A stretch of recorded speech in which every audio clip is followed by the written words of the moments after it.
Si mes calculs sont exacts, lorsque ce petit bolide atteindra 88 miles à l'heure, attends-toi à voir quelque chose qui décoiffe.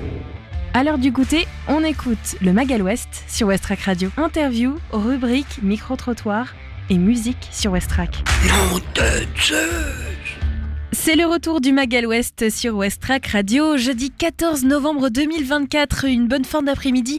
À vous, il est 17h et on entame donc ensemble cette émission. Moi, c'est Lucie et je vous accompagne pendant 1 heure pour ce Mag à l'Ouest, magazine d'information, de divertissement concentré sur Le Havre et ce qui se passe aux alentours.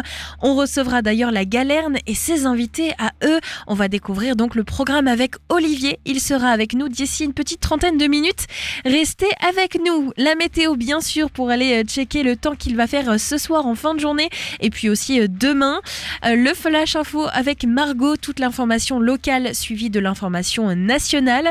J'ai bien sûr été dégotée pour vous plusieurs événements organisés prochainement au plus près de votre maison, histoire de pouvoir sortir au Havre et de découvrir plein de choses. Côté musique, il y a plein de découvertes justement. D'abord avec la Ferrarock, on découvre le partenaire Bon Enfant. On a aussi Los Bichos qui arrive et puis World Brain qui va pouvoir nous accompagner aussi de nouveautés juste avant d'accueillir bien sûr la Galerne. En ce jeudi, le soleil va se coucher à 17h18, ce qui signifie moins 2 minutes de soleil sur notre journée. Dans l'après-midi donc qui se poursuit, la température actuelle est de 13 degrés, le ressenti actuel est de 12, le vent est actuellement à 9 km/h, il est tourné vers le nord-nord-est. Votre soirée s'annonce fraîche, des températures qui ne dépasseront pas les 9 degrés, un ressenti qui pourra aller jusqu'à 7 degrés. Le vent devrait atteindre en moyenne les 13 km/h, il sera tourné vers le nord-est. Le ciel, lui, sera assez parsemé, avec tout de même quelques belles éclaircies.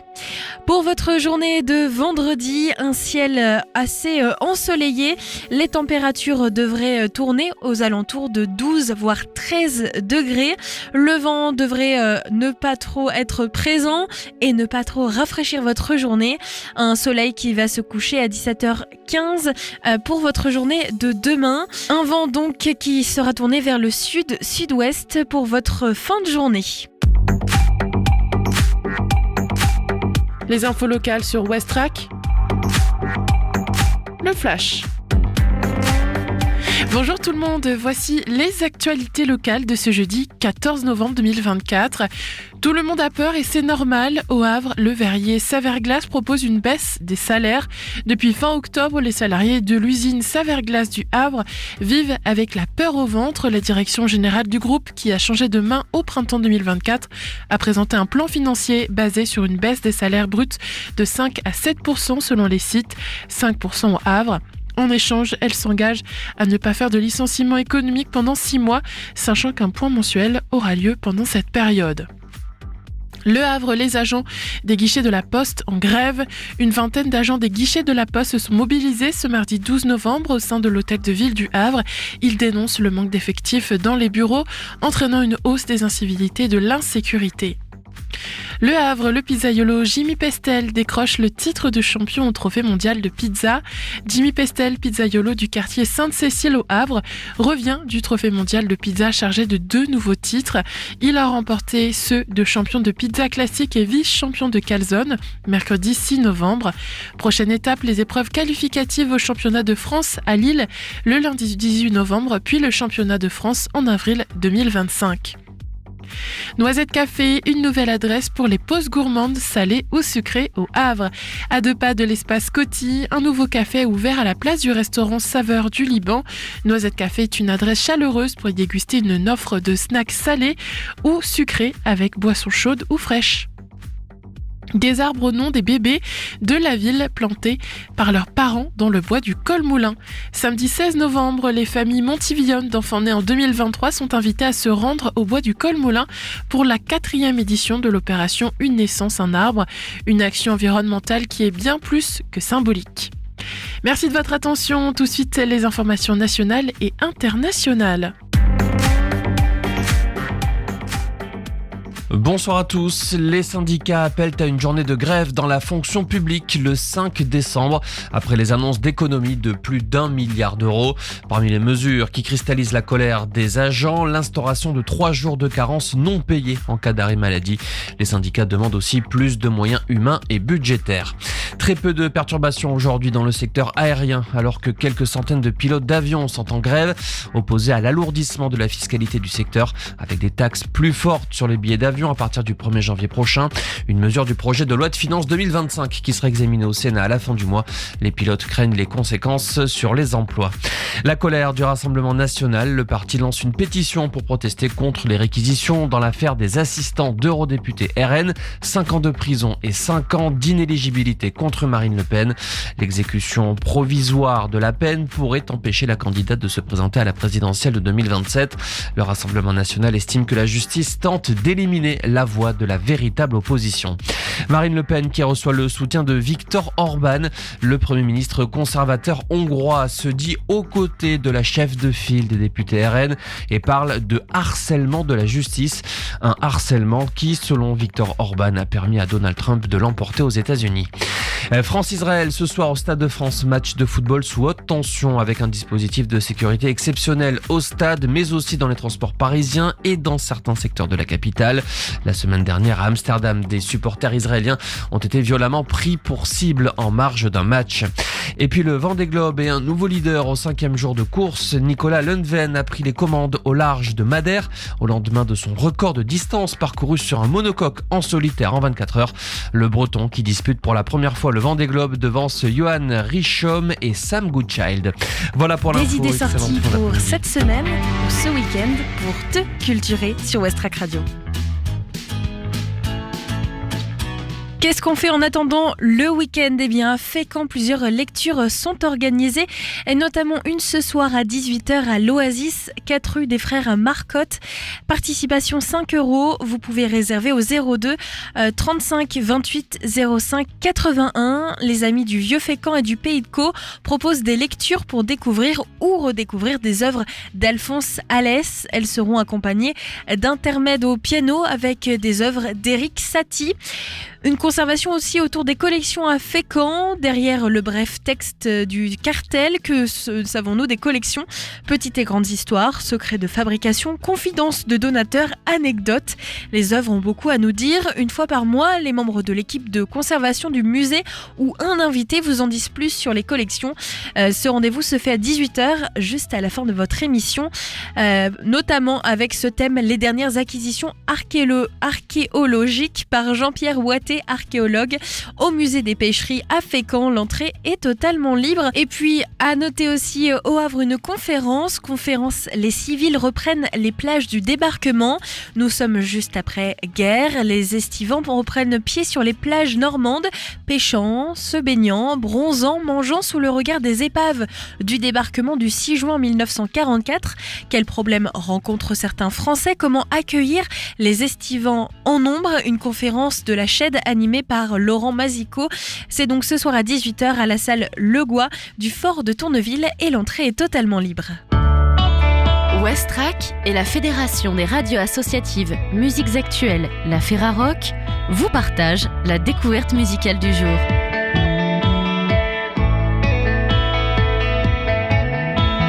Le nouvel album de Bon Enfant, Demande spéciale, est sorti le 18 octobre 2024 chez Duprince. Cet album, rock, est partenaire Ferrarock jusqu'au 17 novembre 2024. Bon Enfant, c'est un quintet aussi pluriel que ses membres et ses horizons musicaux, pour qui le rock est une passion autant qu'un mode de vie. Un moteur ardent le propulse. Formé à la fin de la précédente décennie par Daphné Brisette et Guillaume Chiasson afin de s'octroyer des terrains nouveaux en marge de leur pratique antérieure, le groupe est rapidement complété par Étienne Côté pour la lumière, Mélissa Fortin et Alex Burger et ne tarde pas à livrer un premier album homonyme qui sera célébré comme meilleur franco de l'année 2019 par Le Devoir et récompensé du Lucien de l'album rock de l'année au GAMIC.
Poursuivant son aventure rock perméable, Bon Enfant revient dans un enviable bon petit lot de tournées locales et internationales pour le présenter. Un titre charmant, où on en convient, autant qu'il est évocateur et ad hoc. Une demande spéciale, c'est un plaisir qui fait oublier les soucis pour nous plonger dans le moment. Une démonstration extraordinaire de ses goûts, désirs et personnalités.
Le propre d'un show rock, c'est de ne pas être propre. C'est un aspect brut qui fait ressentir des émotions qui le sont tout autant, et ça, Bon Enfant le sait et l'applique grandement. Pas de costume, pas de mise en scène, juste du vrai monde qui te raconte ses vraies affaires. C'est aussi l'imprévu, le danger, la nouveauté. Avec eux, on n'aura jamais la même setlist 2 fois, comme il sera puisé différemment à chaque soir dans un catalogue de 3 albums célébrés pour construire quelque chose d'unique. Des moments ardents à partager, desquels on ressort en se sentant mieux et on en redemande même. L'album Demande spéciale de Bon Enfant est partenaire Ferrarock jusqu'au 17 novembre 2024. Plus d'informations sur le site de la ferrarock.org. Le Mag à l'Ouest, info, divertissement et bonne humeur sur Westrack. En voilà une belle découverte, bon enfant, avec un album qui s'appelle Demande spéciale et Gardienne de nuit. Vous avez découvert ces 2 titres à l'instant sur Westrack Radio. Après donc la musique, place à notre pastille, à notre reportage du jour. Reportage généralement signé par Camille ou Sarah, qui sont donc en service civique sur Westrack Radio et qui vous proposent régulièrement des reportages. Vous pouvez contacter Westrack Radio pour proposer, si vous êtes une association, un habitant, un collectif, de présenter vos initiatives et vos idées. Vous contactez l'adresse contact@west-track.com. Aujourd'hui, c'est donc Sarah qui nous emmène à la rencontre de l'expo-vente solidaire avec Artisans du Monde. Hello, c'est Sarah sur Westrack et aujourd'hui on se retrouve avec Pierre Saillet, président de l'association Artisans du Monde. Bonjour Pierre. Bonjour Sarah, bonjour aux auditeurs de Westrack. On est ensemble aujourd'hui sur Westrack pour faire découvrir à nos auditeurs votre association, mais surtout l'événement organisé ce samedi 23 et dimanche 24 novembre, votre grande expo-vente solidaire qui aura lieu au centre culturel de la Forge à Harfleur. Mais avant ça, pouvez-vous présenter votre association et ses principales missions ? Alors, l'association Artisans du Monde fête cette année ses 50 ans d'existence.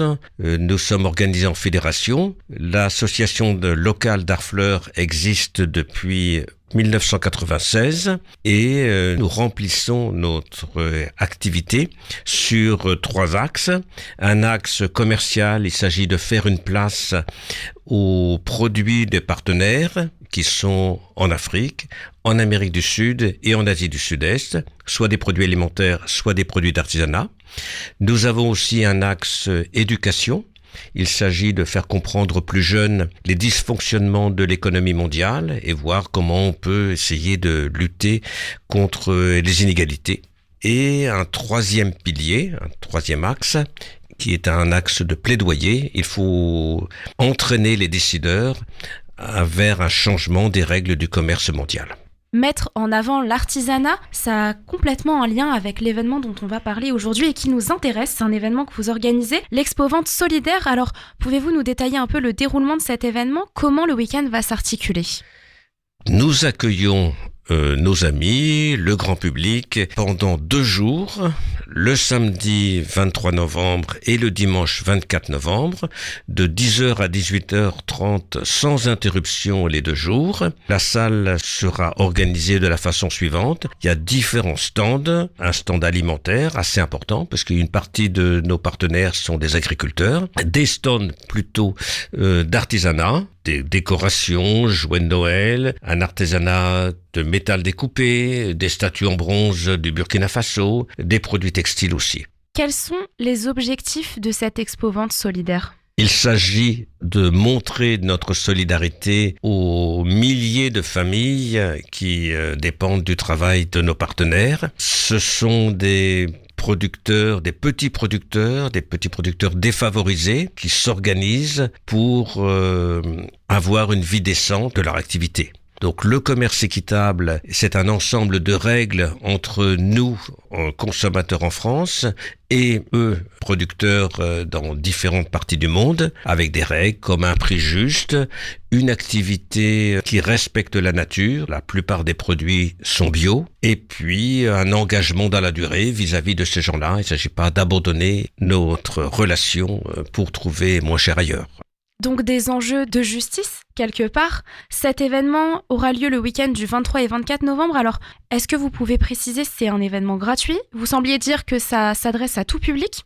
Alors, Artisans du Monde à Harfleur organise cette expo-vente depuis plusieurs années. L'entrée est toujours gratuite. L'accueil est évidemment le plus large possible. Il y a un parking pour ceux qui viennent en voiture, facile d'accès, en dessous de la salle de spectacle. Et évidemment, il n'y a pas d'obligation d'achat. On peut venir rencontrer les gens et découvrir les produits des partenaires qui ont été commandés pour cet événement. Nous avons 2 boutiques, une boutique à Harfleur et un espace de vente dans une boutique partagée au Hangar 0, mais il y a évidemment beaucoup moins d'articles dans ces espaces que ce que nous proposons au public le 23 et le 24.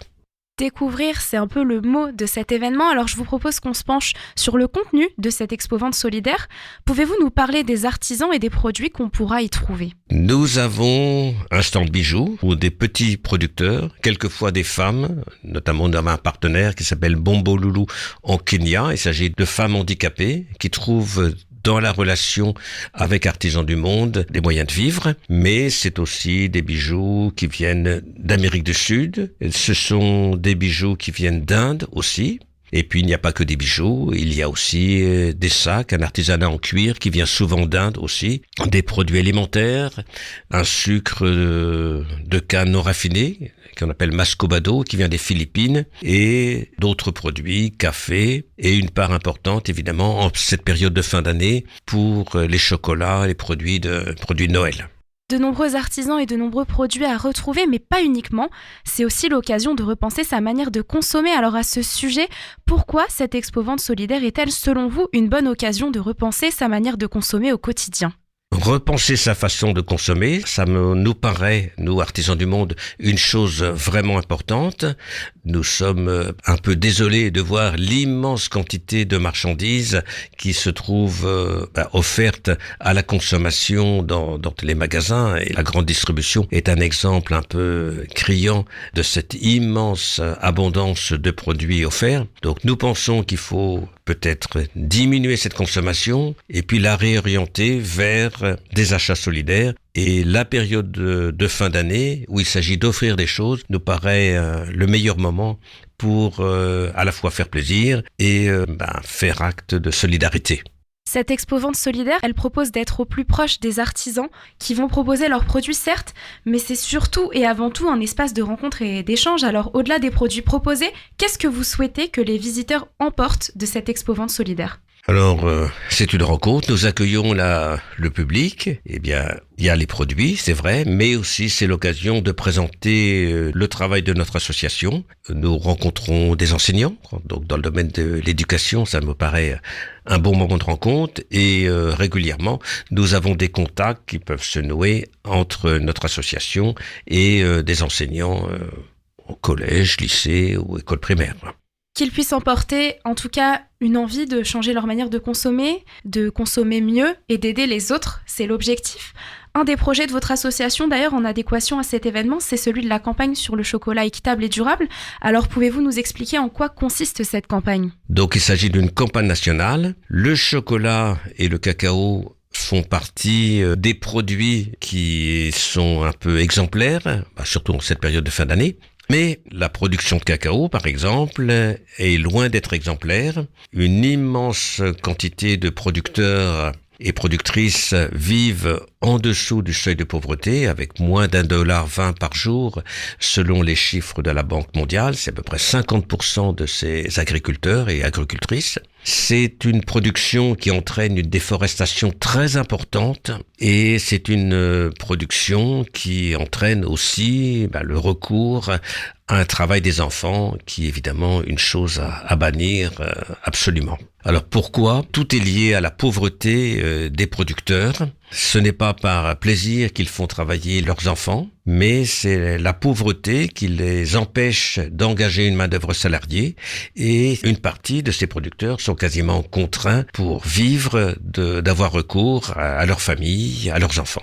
Des enjeux qu'on qualifierait même d'urgence. Alors, quels critères vous utilisez pour sélectionner un chocolat équitable et durable ? En tout cas, en tant que consommateur, que pouvons-nous faire pour soutenir cette campagne et faire un choix éclairé lorsqu'on achète du chocolat ? Il y a des exigences européennes. Par exemple, l'Europe est très attentive à ce qu'on appelle la déforestation importée. En faisant venir n'importe quel cacao, on favorise ou on laisse faire des petits agriculteurs qui n'ont pas les moyens d'employer de meilleures techniques agricoles et qui, devant la baisse de leur rendement, vont détruire un élément de forêt pour pouvoir cultiver et vivre de leur travail. Alors, la déforestation est tellement importante, on compte que dans les 30 dernières années, la Côte d'Ivoire, principal producteur dans le monde, a perdu 90% de son couvert forestier. Et pour le Ghana, pays voisin, aussi grand producteur, la proportion est moins importante, mais c'est plus de la moitié de ces forêts qui ont disparu en 30 ans. un autre enjeu dont vous souhaitiez nous parler également? Alors un autre enjeu, nous avons, en cette période de discussion du budget au niveau national, des craintes très importantes sur la réduction de l'aide publique au développement. Alors c'est des sujets qui sont très importants pour nous, très très sensibles. L'aide publique au développement permet un soutien à des populations vulnérables dans plusieurs pays du monde. Les réductions dont on entend parler, qui ne sont pas décidées, mais qui vont être décidées dans les votes de l'Assemblée nationale prochainement, nous inquiètent beaucoup, nous, responsables d'associations de solidarité. Donc nous disons, si vous pouvez parler à votre député, si vous pouvez convaincre des décideurs de défendre cette aide publique au développement, faites-le, c'est très très important. Permettre de développer, c'est aussi enrayer tous ces enjeux et toutes ces difficultés pour les producteurs. Alors, adopter une consommation plus responsable, c'est un des nombreux défis abordés lors de votre événement, mais pas que, visiblement. Participer aux journées du 23 et 24 novembre, c'est aussi l'occasion précieuse d'informer et d'échanger sur ces enjeux. Ça sera aussi l'occasion d'acheter du chocolat équitable et durable. Alors, si vous deviez convaincre quelqu'un qui hésite à venir, qu'est-ce que vous lui diriez pour lui donner envie de se rendre à l'événement ? Rencontrer les bénévoles d'Artisans du Monde, découvrir les produits de cette année. Chaque année, il y a des petits changements, il y a des nouveaux produits, soit en artisanat, soit aussi dans le domaine alimentaire. Et puis, faire acte de solidarité en faisant une part dans ces achats de fin d'année à ces produits qui sont tellement importants pour les petits producteurs. Pierre, merci pour vos réponses. Alors, si vous êtes intéressé, rendez-vous samedi 23 et dimanche 24 novembre au Centre culturel de la Forge à Harfleur. C'était Sarah. Merci d'avoir écouté Westrack Radio. Merci beaucoup et à bientôt. Merci Sarah, nous partons en musique avec Los Bichos, une nouveauté, un album qui s'appelle Talkie Talkie et on retrouve ce titre qui s'appelle High juste après La Galerne arrive pour nous présenter leurs invités pour ce mois de novembre mais aussi le mois de décembre. Hi! Hey! You get a free postcard. It's gonna look really good on you.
Et c'est le festival des nouveautés sur Westrack parce qu'on continue avec une autre nouveauté avant d'accueillir Olivier de la Galerne qui va nous présenter les futurs écrivains et écrivaines que vous pourrez rencontrer directement à la Galerne.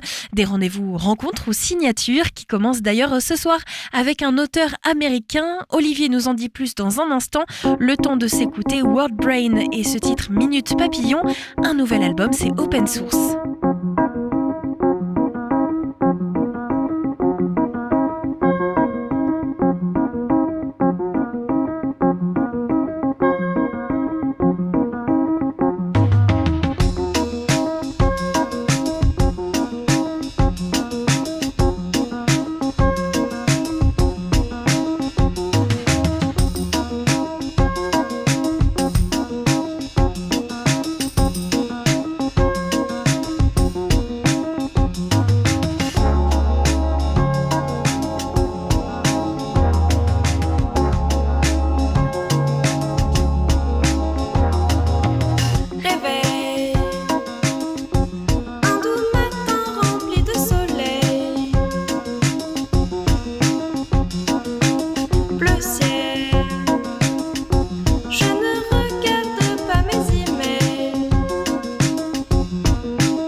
Vous écoutez toujours le Magal Ouest. Merci d'être avec nous. Notre invité, c'est La Galerne. La Galerne qui accueille aussi ses invités.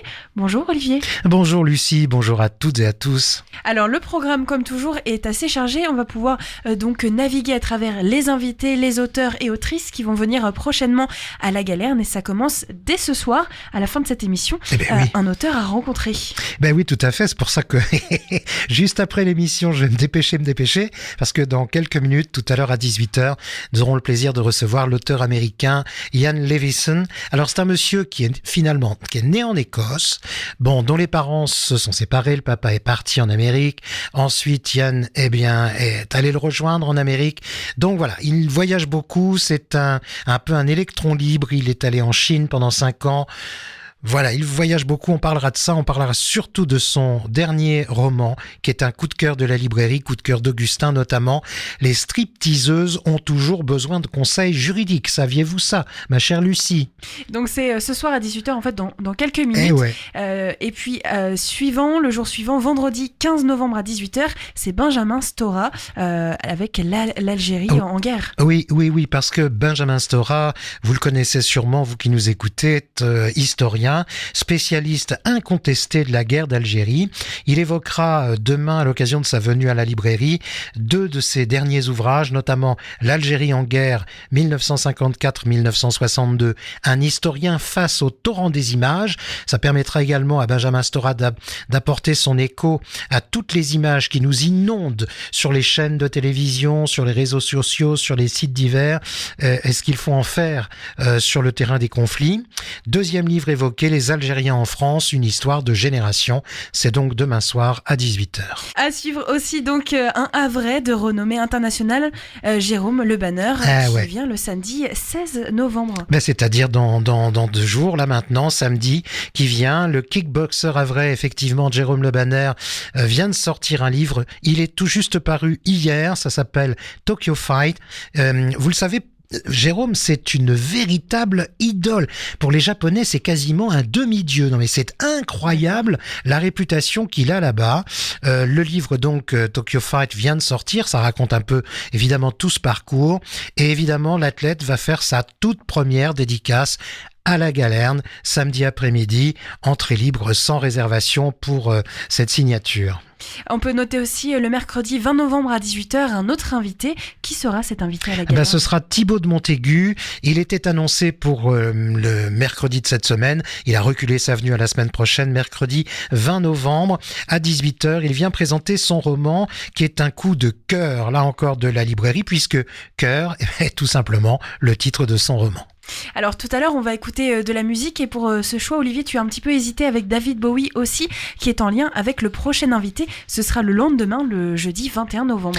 Ben oui, parce que c'est Jérôme Soligny qu'on va avoir le plaisir de retrouver à la Galerne pour, j'allais dire, une double actualité de Jérôme, au-delà du fait qu'il jouera sur une première partie dédiée cette fois-ci à Étienne Dao avec un spectacle d'Arnold Turboust. Il fera partie de la pléiade d'artistes qui feront la première partie au Magic Mirror. Là, si je reviens, pardon de ce petit écart, ce petit aparté, là, si je reviens à la Galerne, effectivement, Jérôme sera avec nous jeudi 21 novembre, 18h.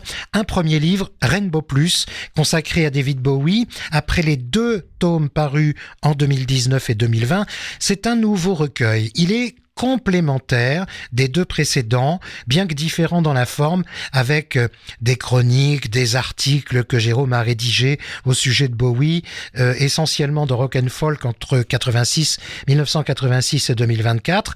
Il y a aussi des interviews inédites, et oui, encore, des déclarations de Bowie qui étaient absentes jusque-là des différents écrits. On évoquera tout ça avec Jérôme, et puis on évoquera aussi un deuxième livre. Alors là, c'est un livre qui n'est pas de lui, mais qu'il a traduit.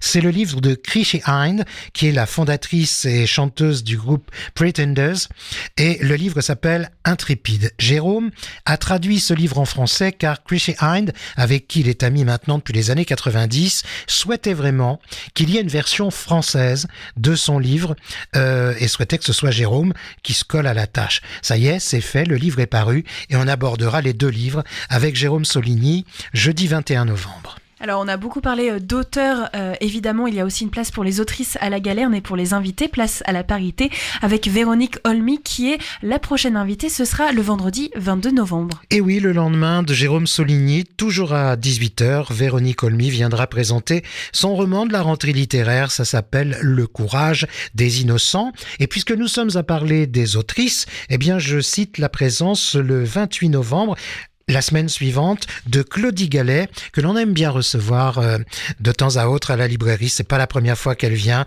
Elle présentera elle aussi son roman de la rentrée littéraire qui s'appelle Les jardins de Torcello. Et la veille, il y a un rendez-vous le mercredi 27 novembre, 2 auteurs qui sont invités. Oui, et c'est un rendez-vous important en partenariat avec le MUMA, Musée Malraux du Havre. Géraldine Lefebvre, la directrice du MUMA Le Havre, et Michael Debris, historien de l'art et coordinateur de l'exposition Les scènes, collectionneurs et mécènes. Et c'est une exposition qui va être visible très très vite maintenant et jusqu'au 16 février 2025, eh bien tous les deux viendront présenter à la fois l'exposition, le catalogue qui accompagne l'exposition et viendront évoquer le travail de ces collectionneurs, de cette famille sur plusieurs générations. Il y a eu des collections, il y a eu les donations qui ont été faites au musée. On évoquera tout ça en même temps que certains des artistes qui émaillent cette belle exposition que je ne peux conseiller à tout le monde. Il y a aussi une place pour le jeune public, et notamment avec l'arrivée des fêtes, bien sûr, que vous préparez à la Galerne. Et on peut donc retrouver l'auteur des séries, le journal de Gertie et Tête de Fesse, samedi à la Galerne. C'est le samedi 23 novembre. Alors ça, c'est un événement. Encore un. C'est vraiment quelque chose que, à la Galerne, on attendait depuis longtemps. La venue de Bertrand Santini. À l'époque où on était un peu tous confinés avec Bertrand, il avait accepté de faire très gentiment une rencontre virtuelle, ce qu'on avait fait en se donnant rendez-vous une prochaine fois au Havre. Eh bien, ce sera le samedi 23 novembre à partir de 15h, autour effectivement des séries Le Journal de Gertie et Tête de Fesse. Là, évidemment, c'est une date et un moment pour la jeunesse à marquer d'une pierre blanche. Est-ce qu'il y a d'autres rendez-vous pour la jeunesse sur le mois de novembre ? Oui, tout à fait. À l'occasion et à l'approche des fêtes de fin d'année, nous accueillerons plusieurs autres illustrateurs-auteurs, notamment Alexis Bruchon. Il est illustrateur et il viendra signer le livre CD La folle journée de Georges Gershwin. Ce sera le vendredi 29 novembre à partir de 16h. C'est un formidable livre CD, nouveau, conte musical, jazz inédit, écrit par Fabrice Collin et inspiré par un Américain à Paris de Georges Gershwin.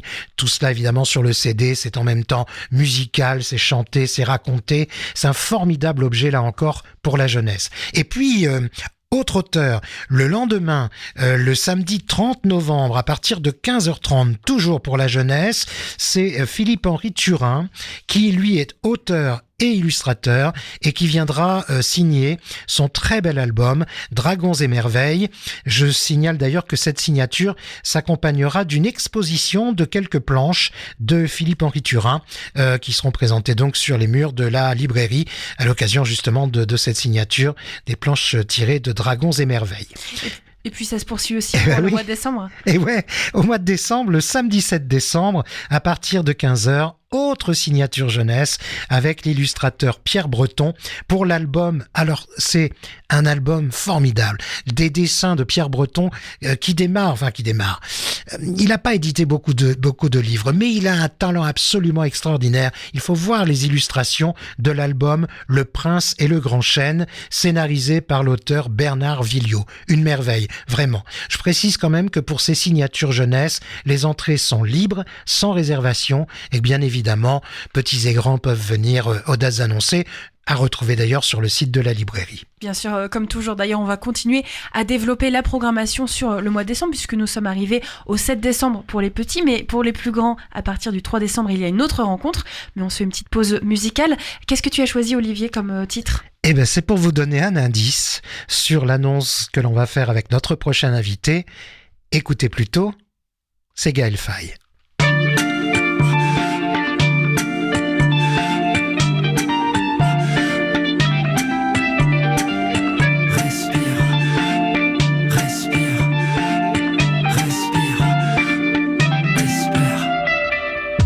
Insomnie, sonnerie du matin, le corps engourdi, toujours endormi, miroir salle de bain, triste face à face, angoisse du réveil, reflet dans la glace, les années qui passent ternissent le soleil. Ok.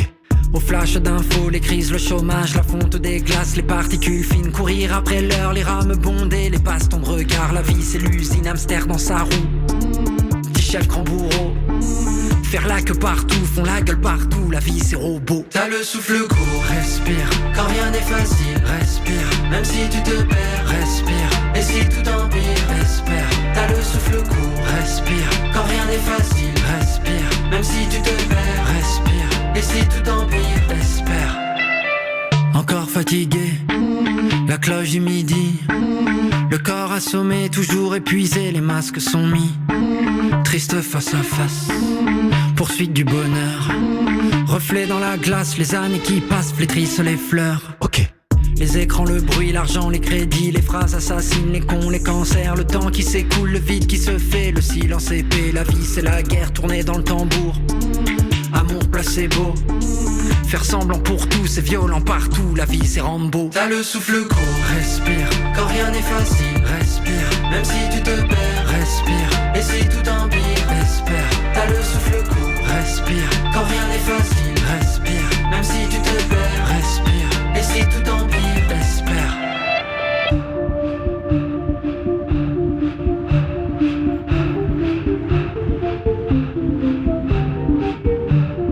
Les yeux ouverts ne trouvent pas le sommeil, dans le lit tournent tout le temps. Les phares des voitures balayent le plafond de leurs ombres dansantes. La nuit étouffe, la chaleur est lourde, l'orage est en suspens. Où sont les rêves, où sont nos rêves d'enfants? S'échapper, déserter les rangs, s'évader des tapis roulants. Chercher le silence et l'errance, raccrocher, trouver sa cadence. Se foutre des codes, des routines étroites. Quitter son rôle, les cases et les boîtes. Ne pas craquer, claquer, cramer. Desserre ton col pour respirer. T'as le souffle court, respire. Quand rien n'est facile, respire. Même si tu te perds, respire. Et si tout empire, espère. T'as le souffle court, respire. Quand rien n'est facile, respire. Même si tu te perds, respire. Et si tout empire, espère. Respire. Respire. Respire. Espère. T'as le souffle court, respire. Quand rien n'est facile, respire. Même si tu te perds, respire. Et si tout empire, espère. Bien voilà, donc c'était Gaël Faye. Bah ouais, j'ai choisi un titre de Gaël Faye qui sera notre invité à la Galerne le mardi 3 décembre. Ce sera à 17h parce qu'il y a beaucoup à dire. Il aura sûrement aussi beaucoup à signer. C'est un grand plaisir, c'est un événement de recevoir Gaël Faye qui, je le rappelle, pour son roman Jacaranda, a reçu le prix Renaudot 2024. Une autre rencontre aussi le lendemain, le mercredi 4 décembre, c'est à 18h. Là aussi, c'est un événement. C'est Olivier Norek qui sera notre invité pour la première fois à la Galerne. Il viendra évoquer son nouveau roman qui n'est pas un polar. C'est pas un roman policier, ça s'appelle Les Guerriers de l'hiver. Lui aussi, ce roman vient de recevoir un prix, c'est le prix Jean Giono. Vraiment, c'est un livre d'Olivier Norek qui aborde la guerre d'hiver, celle qui a vu s'opposer la Finlande à l'URSS du 30 novembre 1939 au 13 mars 1940, lorsque Staline voulut annexer le petit pays frontalier. La Finlande, qu'il pensait si faible, va en fait se révéler un adversaire redoutable. C'est un très beau récit d'Olivier Norek, notamment sur la résistance. Début décembre, il y a aussi une rencontre de l'autrice de Blizzard et les âmes féroces. Qui est cette autrice et qu'est-ce qu'on peut retrouver durant cette rencontre? Alors c'est Marie Vintras qui viendra le jeudi 5 décembre à 18h. Elle a été précédemment l'autrice de Blizzard, qui a été un grand succès critique et public, livre qui a été d'ailleurs prix des libraires en 2022, Les âmes féroces, et son deuxième roman. Puis je continue un petit peu de progresser dans le programme avec une autre autrice, Marilyn Desbioles, qui viendra le mercredi 11 décembre à 18h présenter son livre L'Agrafe. Et deux rencontres à noter aussi pour la fin du mois de décembre. On peut noter notamment Gérard Maslin. Oui, alors avant cela, en fait ce sont des signatures qui vont mettre le Havre à l'honneur. Il y aura avant cela une signature de Christine Daboville et Patrick Bertrand, qui sont les deux auteurs du livre va paraître maintenant dans quelques jours, L'Art déco au Havre et ses alentours. La signature aura lieu le samedi 30 novembre de 16h à 18h. Gérard Maslin, lui, qui avait déjà écrit des livres sur le Havre, notamment Le Havre industriel, viendra signer un livre qui n'est pas encore paru et qui paraîtra lui aussi dans quelques jours, Le Havre, des sports, des clubs, des sportifs. Signature le vendredi 13 décembre de 16h à 18h. Autant dire que le 13 décembre, ce sera le dernier événement de l'année. Une date à ne pas rater, surtout que le 13 décembre, c'est la Saint-Lucie, donc ça permet de ne pas l'oublier. Eh bien, écoutez, bien sûr. On retrouve donc, comme toujours, ce calendrier directement sur le site de la Galerne, dans l'onglet Invité. Il y aura d'autres annonces pour la suite, parce que là, on s'est arrêté au mois de décembre, mais j'imagine que c'est déjà prêt pour le mois de janvier, février. C'est pas complètement prêt. On avance pour janvier-février. On sera de toute façon, la Galerne, comme tous les ans, partenaire du festival Le Goût des Autres au mois de janvier, ça c'est sûr, en accueillant plusieurs rencontres au sein même de la librairie et en accompagnant l'ensemble des autrices, des auteurs, des invités pendant les 4 jours du festival. Juste une précision quand même, parce que quelquefois, la jauge des places assises, vous savez qu'il faut s'inscrire pour réserver sa place assise. Et c'est gratuit. Et c'est gratuit, bien évidemment. Voilà. Il se peut quelquefois que les jauges soient complètes pour les places assises. Je vous le dis à toutes et à tous, n'hésitez surtout pas, malgré tout, à venir nous rejoindre, car les inscriptions, les réservations ne sont pas nécessaires pour rester debout. Vous le savez, la librairie est grande. Il y a de la place en restant debout. Ça ne vous empêchera donc pas d'écouter les rencontres, ni même de faire signer vos livres. Ça, c'est important de le préciser. Quelquefois, les gens imaginent que jauge complète avec les places assises, on peut pas venir. Bien sûr que oui, on peut venir. On reste debout. C'est vrai que c'est peut-être un peu moins confortable, mais on peut venir quand même. Il y a toujours de la place un temps pour rencontrer la Galerne est grande. L'auteur ou l'autrice. Bien sûr, c'est vrai qu'on peut se mettre un peu plus loin. Pas besoin d'être dans le café directement, même si c'est assez convivial. Où est-ce qu'on peut retrouver toutes les informations, notamment ces annonces en effet pour le festival Le Goût des Autres qui va revenir en début d'année? Oui, alors ça, les annonces pour le festival, c'est pas fait encore parce que nous ne sommes pas les organisateurs, vous le savez bien sûr, ce sont les services de la ville et donc c'est au rythme de leur communication que nous annonçons nous-mêmes, c'est évident. Pour le reste, les annonces du programme de la Galerne, sur le site www.lagalerne.com, également sur notre page Facebook où tous les événements sont créés, avec également le lien pour aller sur la billetterie. À chaque fois qu'il y a une rencontre, je rappelle que seules les rencontres sont soumises à la réservation pour les places assises. Il y a évidemment entrée libre pour toutes les signatures. Voilà. Merci beaucoup Olivier. C'est moi qui vous remercie Lucie de ce rendez-vous qui devient régulier maintenant pour présenter notre programme. Au début de l'année si l'emploi du temps n'est pas trop chargé quand même à la Galerne, sinon à partir du mois de février pour dérouler la suite du programme. Je pense qu'en janvier ça pourra aller, puis je vous amènerai des petits chocolats, ne le redites pas. Merci beaucoup. À très bientôt, au revoir à tous. Et on va libérer Olivier qui doit donc se rendre à la Galerne. Merci beaucoup. Il nous quitte pour retourner à la librairie puisque à 18h ce soir commence dans quelques minutes cette rencontre donc avec cet auteur américain. C'est le moment d'aller vous rendre sur le site de la Galerne pour aller repérer les auteurs et autrices que vous souhaitez rencontrer. Et puis on ne peut le dire et le répéter plus. C'est gratuit. Donc cette réservation vous assure une place assise, mais c'est totalement gratuit. Alors n'hésitez pas, dans 5 minutes, une rencontre à la Galerne. Je vais donc vous libérer si vous aussi vous souhaitez vous rendre à la Galerne, tout comme Olivier. On va donc écouter un dernier titre pour se quitter et pour préparer cette soirée. Allez, je choisis Mouréa avec son titre Un effort. Son album s'appelle Réalité. Il est sorti l'année dernière à peu près à la même époque. Et puis on va pouvoir donc se quitter, se retrouver demain pour un autre Magal Ouest. Demain, nous aurons dans la section Dans ton quartier une interview avec le Grain à démoudre, le festival du Grain à démoudre qui sera donc parmi nous. Mouréa pour son effort et puis une très bonne soirée à vous.